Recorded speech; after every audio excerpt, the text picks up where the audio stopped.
मित्रों नमस्कार। मैं हूं राकेश कुमार। आप देख रहे हैं माता भीम।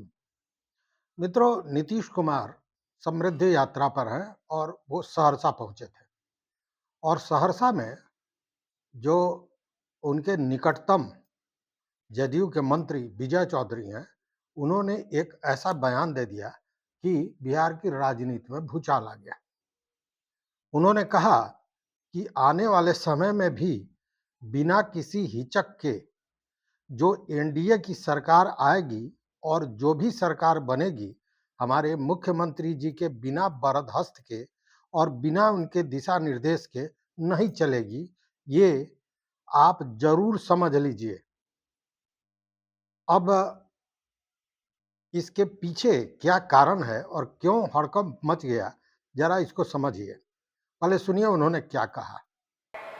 कि पिछले 20 वर्षों में आपने जो हमारे नेता में लगातार मजबूत विश्वास प्रकट किया है, जिसका नतीजा बिहार में जो परिवर्तन हुआ है, देश में ही नहीं दुनिया में इसकी चर्चा हो रही है। आने वाले समय में भी बिना किसी हिचक के जो एनडीए की सरकार आएगी और जो भी सरकार बनेगी, हमारे मुख्यमंत्री जी के बिना बरदहस्त के और बिना इनके दिशा निर्देश के नहीं चलेगी। ये आप जरूर समझ लीजिए। इसलिए हम आपसे अनुरोध करेंगे कि आने वाले समय में भी इसी तरीके से सहरसा और बिहार के सभी समाज के लोग एकजुट होकर नीतीश जी के हाथों को ताकत दीजिएगा। बिहार प्रगति राह पर चलते चलते समृद्धि पालेगा। तो देखा आपने, जैसे ही विजय चौधरी का ये बयान मंच से आया कि सम्राट चौधरी असहज हो गए, वो माथे पे हाथ फेरना शुरू कर दिया। लेकिन इस असहजता और विजय चौधरी के इस बयान के पीछे संदेश क्या है, यह समझने वाली बात है। तो क्या हम ये कहें कि अगला सीएम जो भी होगा वो जदयू से होगा? मतलब भाजपा को सीएम बिहार में अपने दल का सीएम बनाने का जो सपना है, वो अधूरा रह जाएगा। मित्रों, मैं ये इसलिए कह रहा हूं कि विजय चौधरी ने जो कहा कि जो बर्दाश्त होगा और दिशा निर्देश, मतलब मुख्यमंत्री नीतीश कुमार के दिशा निर्देश पर ही सरकार चलेगी, तो ये जानी हुई बात है कि उनका बर्दाश्त तो उनके दल का ही कोई होगा और दिशा निर्देश वही मानेगा जो उनके दल का मुख्यमंत्री होगा। क्योंकि भाजपा का अगर कोई मुख्यमंत्री होगा तो वो आखिर नीतीश कुमार का दिशा निर्देश क्यों मानेगा? क्योंकि उसे तो दिशा निर्देश मिलेगा दिल्ली से, दिशा निर्देश मिलेगा अमित शाह का, और उस आधार पर सरकार चलेगी। तो फिर यह जो बयान है, यह क्या संदेश देता है?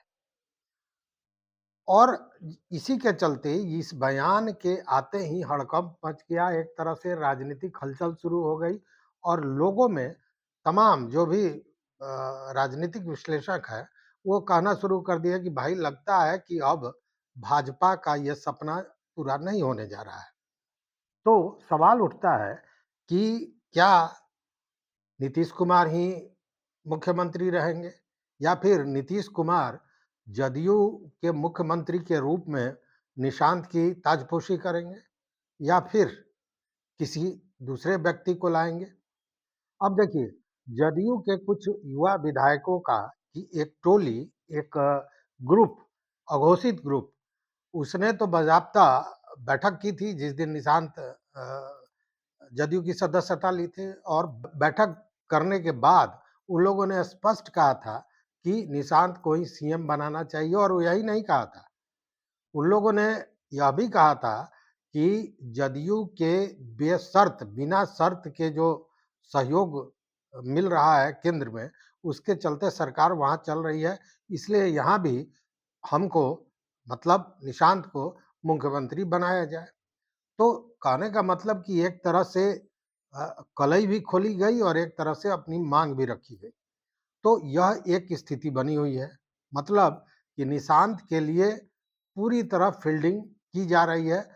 कुछ विधायक भी उसमें हैं और कार्यकर्ता तो हैं ही हैं। मतलब साफ है कि जदयू में गोलबंदी निशांत को सीएम बनाने के लिए चल रही है। लेकिन इसका खुलासा तो तभी होगा कि कौन सीएम बनने जा रहा है, क्या निशांत बनने जा रहा है, नीतीश कुमार बनने जा रहा है या फिर बीजेपी सम्राट चौधरी को आगे बढ़ाएगी। इन सारे चीजों से जो पर्दा है वो हटेगा 16 मार्च के बाद।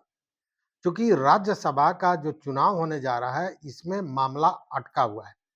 मामला अटका हम इसलिए कह रहे हैं कि जहां महागठबंधन अपने प्रत्याशी अमरेंद्रधारी सिंह को लेकर आश्वस्त को कह रही है कि उनकी जीत सुनिश्चित है, जबकि दूसरी ओर एनडीए का ये कहना है कि पांचों का पांचों सीट उनके पाले में आएगा। जोड़ तोड़ की राजनीति भी चल रही है और दोनों ही दल ये दावा कर रहे हैं कि दूसरे दल से विधायक उनके संपर्क में हैं और उनको सहयोग करेंगे। मतलब दोनों ही दल जीत का दावा करते हैं, स्वाभाविक भी है। लेकिन असल स्थिति तभी स्पष्ट होगी जब चुनाव होगा 16 को और उसके बाद जो रिजल्ट आएगा उस रिजल्ट का सीधा असर बिहार के राजनीति में जो मुख्यमंत्री का पद है उसके चयन की चर्चा चल रही है कि कौन बनेगा, उससे सीधा उसका संपर्क होगा। मतलब उसका असर होना ही होना है, यह जानी हुई बात है। क्योंकि अगर महागठबंधन के महेंद्रधारी सिंह इस चुनाव में जीत जाते हैं, राज्यसभा का सीट ले लेते हैं, मतलब कि निश्चित रूप से महागठबंधन उस स्थिति में एक तरह से कहें कि एकजुट और सशक्त नजर आएगा। वैसे में जो नीतीश कुमार का बार्गेनिंग पावर है वह बहुत आगे हो जाएगा, बहुत आगे बढ़ जाएगा। हालांकि बार्गेनिंग पावर में आज भी नीतीश कुमार आगे है, क्योंकि इस जीत में जो महागठबंधन के समर्थकों की संख्या होगी वह तय करेगी कि नीतीश कुमार किस तरह से अपना अगला एक्ट करते हैं। मतलब वो भारी पड़ जाएंगे कहीं ना कहीं भाजपा पर, क्योंकि दोनों ही घटक दल हैं और 89 और 85 बहुत का अंतर भी नहीं है, मात्र 4 सीट का अंतर है। उस स्थिति में बार्गेनिंग पावर नीतीश कुमार की बढ़ जाएगी।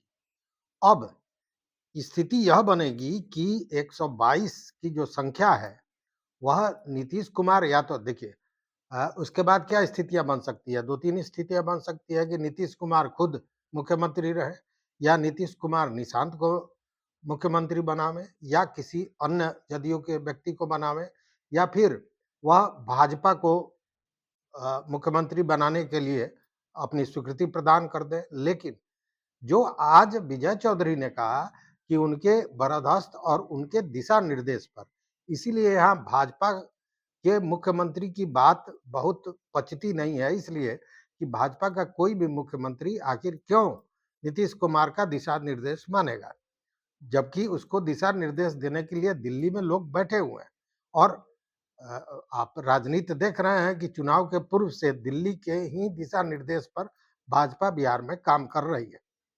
तो उस स्थिति में यह जादुई अंक जो 122 का होता है सरकार बनाने के लिए, वो क्या नीतीश कुमार, अगर भाजपा तैयार नहीं होती है उस स्थिति में नीतीश कुमार उस जादुई अंक को जोड़ने का प्रयास निशांत के लिए करेंगे। एक यह मामला उठता है। दूसरा कि या जदयू के किसी दूसरे व्यक्ति को बना रहे हैं। अब यहाँ पेच फंसता हुआ नजर आता है और यह भी समझ में आता है कि नीतीश कुमार के बार्गेनिंग पावर के सामने अभी कहीं ना कहीं एनडीए भाजपा अपने को कमजोर महसूस कर रही होगी। एक दूसरा मामला भी है। दूसरा मामला यह है कि भाजपा जो अपने को कमजोर कहीं ना कहीं महसूस कर रही है, उसके पीछे यूपी और बंगाल चुनाव भी नजर आता है। क्योंकि अगर भाजपा नीतीश कुमार को नाखुश करती है और नीतीश कुमार कोई दूसरा राजनीतिक समीकरण बनाने की तैयारी में लग जाते हैं, तो उस स्थिति में आने वाले चुनाव में यूपी और बंगाल में भाजपा को मुसीबतों का सामना करना पड़ सकता है। खासकर अगर आप देखें तो यूपी में, अगर यूपी में अति पिछड़ा और यादवों का गठबंधन हो जाता है, दोनों भाई-भाई करके गलबहियाँ लगा लेते हैं, उस स्थिति में अखिलेश यादव बहुत आगे बढ़ जाएँगे और तब भाजपा की सरकार यूपी में बनेगी कि नहीं, इस पर संशय निश्चित रूप से खड़ा हो सकता है।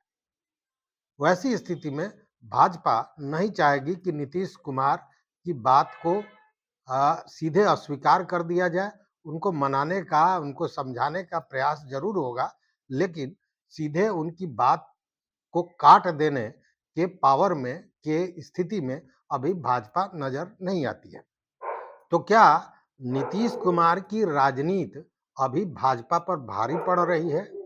क्या मोदी जी और अमित शाह, खासकर अमित शाह जो बिहार की राजनीति को देख रहे हैं, उन्होंने जो प्लान किया, नीतीश कुमार के एग्जिट प्लान का जो की योजना बनाई, यह कहीं उल्टा तो नहीं पड़ गया? यह भी स्थिति सामने आती है। क्योंकि यह तो मान के चलिए कि अभी तक चाहे वो नीतीश कुमार हो, चाहे जदयू के कोई दूसरे बड़े नेता हों, इवन भाजपा के कोई बड़े नेता, किसी ने इस बात का के ओर इशारा भी नहीं किया था और बयान भी नहीं दिया था कि बिहार में किसकी सरकार बनेगी, किस पार्टी की सरकार, मतलब मुख्यमंत्री किस पार्टी का बनेगा।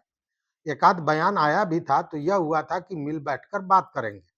जो लोग हैं वो मिल बैठकर, मतलब समझौते की बात थी। लेकिन यहाँ तो बात विजय चौधरी ने जो आज खोल दिया, वह स्पष्ट इशारा करता है कि बिहार में मुख्यमंत्री तो जदयू का ही बनेगा। अब नीतीश कुमार बनते हैं, निशांत बनते हैं, कोई और बनता है, यह देखने वाली बात होगी।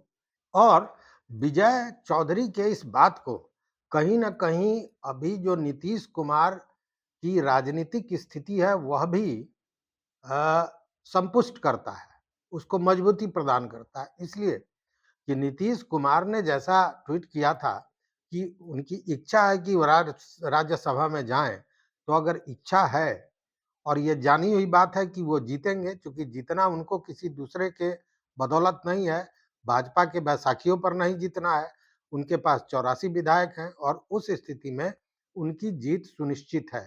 तो जब उनको राज्यसभा जाना ही है, तो उन्होंने अभी तक इस्तीफ़ा नहीं दिया, यह भी एक बड़ी बात है।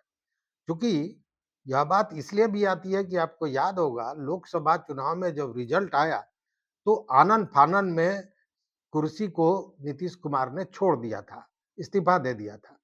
तो आज के दिन में उससे भी विकट स्थिति है, उस स्थिति में नीतीश कुमार ने इस्तीफ़ा क्यों नहीं दिया? यह एक अ, बड़ा प्रश्न कहीं न कहीं खड़ा होता है। दूसरी ओर दूसरी ओर अगर बीजेपी को अपना सीएम बनाना होगा, तो उस स्थिति में उन्हें नीतीश कुमार, मतलब जदयू का पूरा समर्थन चाहिए होगा, उनकी स्वीकृति चाहिए होगी। साथ में एलजेपी की भी स्वीकृति चाहिए होगी। तो यहाँ कहने का मतलब है कि क्या उस स्थिति में अपनी सहमति, या यूँ कहें कि बीजेपी नीतीश कुमार का कॉन्फिडेंस गेन कर पाएगी?